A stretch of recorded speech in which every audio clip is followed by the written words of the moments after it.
Hi there, and welcome to this session of Ask Advisory. If this is our first time meeting, I am Anna, the founder of Advisory, a marketing firm that focuses on digital marketing and paid media. And our goal is to give marketing expertise to businesses of all sizes and make that accessible to businesses of all sizes. Now, today we're going to talk about a little something different.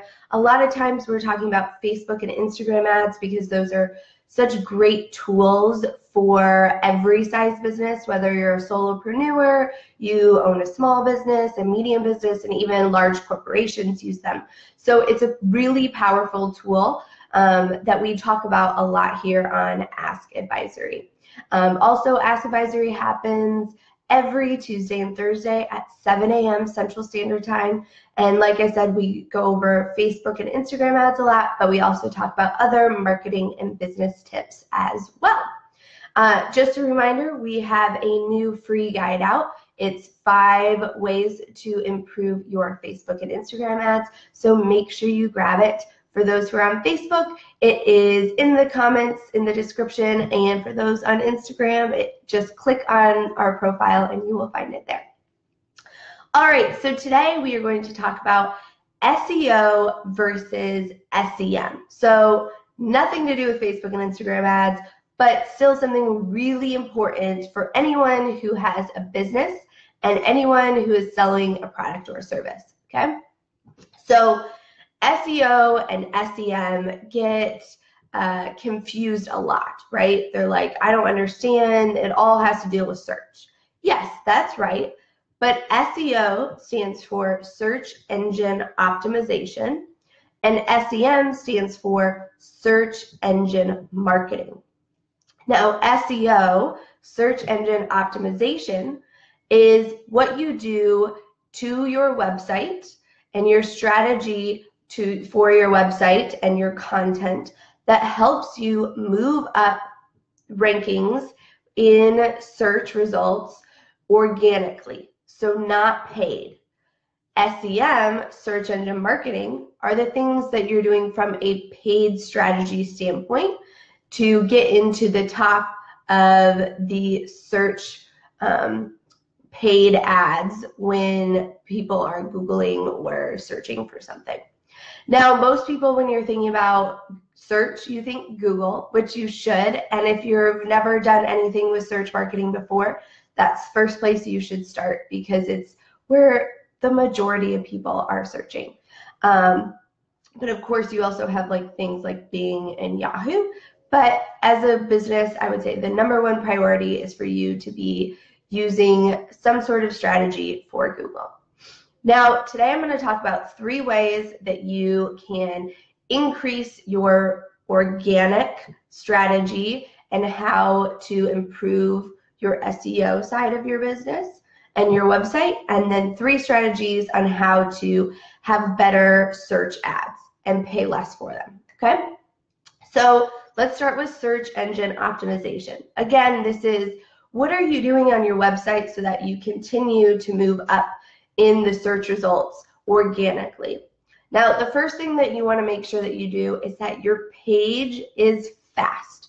And you know, the majority of people, if your page isn't loading within the first few seconds, or it takes them forever every time they click on a link on your website to go to another page, it takes forever to load, people leave. We unfortunately are very impatient and we want things now and we want things fast, okay? So the very first thing is that you want to update your page load time. And how you do that is through whoever is hosting your website. So if you're using something that is something pretty cheap, just got you started, like a Bluehost, you might want to look at upgrading your website depending on how much content you have there to make sure that your page is loading quickly. All right, the second tip is that you need to create new content and update content on your website frequently and consistently, okay? Google loves new updated information. So a great way to do this, no matter what type of business you have, is to have a blog. Now, you might say, I sell insurance. Who's going to read my blog? Honestly, it's not about who's reading it. It's about the fact that you're creating content about what you are selling. So then Google likes your page better than the insurance agent that's right next to you's website, okay? So it's more about building up a website that Google favors, and Google favors frequent and consistent and relevant and new content, okay? Now, don't write content about things that have nothing to do with your business, because that's not going to help you at all. You need to make sure that your content is relevant to what you are selling, what your expertise is in, and what people are coming to you for. Now, the third tip for SEO is to make sure that all of your information is up to date, okay? So that means you want to make sure that if your hours on your website are different than your hours on your Facebook page, that are different from your hours on Yelp, you need to make sure that this is consistent across the board, right? Google's going to pull things from all over, and they want to make sure that it's consistent. So make sure all of your information there is up to date. I have that a lot, like if you're a restaurant, make sure that your hours are very visible. Or if you are a business that sells some type of product, make sure that whatever your description of your product is up to date, okay? Now let's roll into SEM, so search engine marketing. Now, the first thing you want to do when you first start out using Google AdWords, which is where you place your actual search ads, you want to use their keyword planner. This is like gold, really. Their keyword planner, and you can find this inside Google AdWords, is absolutely amazing, okay?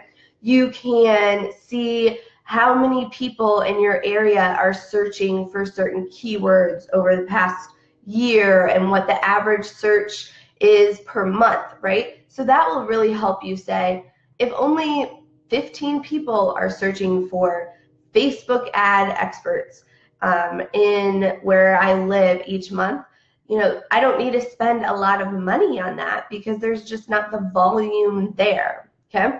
Or you might find out, hey, I sell insurance, which, by the way, like insurance and financial brokers and all that kind of stuff, crazy cost for search advertising. But you might you might go on there and say, whoa, it's saying that I'm going to have to pay an average of $15 cost per click. Okay, that's not even cost per lead, cost per click, because the keywords that I want are super competitive.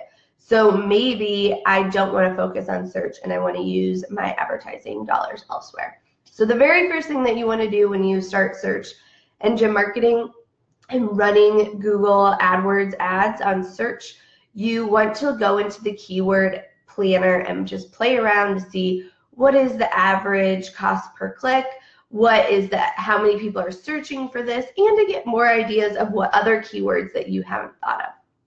All right, the second tip for SEM is that you want to use extensions. So an extension is something that goes beyond just your average ad, okay? So an extension a lot of times is where you can put in like book an appointment, or call for an appointment, or testimonials or reviews. So it's call outs to specific actions or specific pages that you think are going to really entice people to click on your ad instead of someone else's.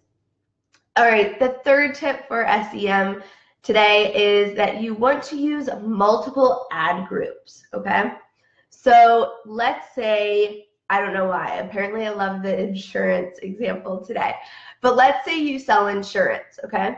Now, very similar to Facebook ads, you have your campaign, which of course is right now we're talking about search, but also in Google AdWords you can do YouTube, you can do display advertising. There's lots of other things that you can do within Google AdWords, but that is where you do search marketing. So let's say the campaign, our goal is to get people, drive people from search to our website, okay? Then you have AdWords, and this is very similar. Instead of having who am I actually targeting, it's kind of like here's groups of keywords that I'm targeting that are related to each other, and then you have your ads, okay? So you want to use multiple ad groups with different groupings of keywords if you have more than one thing that you sell or offer, okay? So going back to the insurance example, if you sell life insurance and you sell homeowners insurance, okay, you don't want to lump all of those keywords into one ad group, because then you're going to be showing up for people who are Googling life insurance, and you're going to show up with an ad for homeowners insurance. That's not relevant. So one, you might not even show up because Google wants to make sure that they're showing things that are relevant. Two, you might be paying through the roof when you don't need to be because you're trying to get your content up into a place where it probably isn't that relevant. And also three, you are probably not going to ever get a lot of clicks on your ad because, again, it's not relevant to what that person is searching for. So if you offer multiple things or multiple products or multiple lines of service, make sure you have a different ad group for each one of those. All right, well, that is our session for today. As a reminder, we do these Ask Advisory sessions every Tuesday and Thursday at 7 a.m. Central Standard Time, and make sure to snag your free guide on 5 ways to improve your Facebook and Instagram ads. I will see you guys next time.